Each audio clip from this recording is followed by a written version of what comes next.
तो आज हम आ गए सूरत के 100 वर्ष से भी पुराने माता जी के एक ऐसे स्थल पर जहाँ पर माता जी खुद गरबा करने आते हैं। और आइए जानते हैं कहानी यहाँ के पीछे की।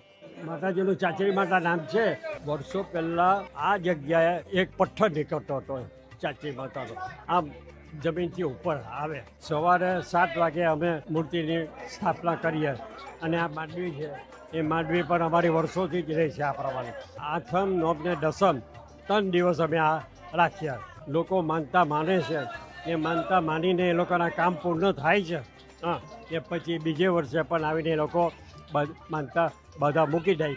દરેક રોગો માટે જે માન્યતા હોય તે પ્રમાણે એ લોકો ચડાવે. કોઈ દૂધી પણ ચડાઈ જાય, કોઈ શેરડી પણ ચડીએ. શેરડીના સાંઠા કહેવાય આપણે કે સાંધા દુખે એટલે શેરડીના સાંઠા ચડે. હવે જે આજે પણ જે રહી ગયેલા હોય તે નોમ દસમ સુધી અમારા દર્શન કરી શકશે.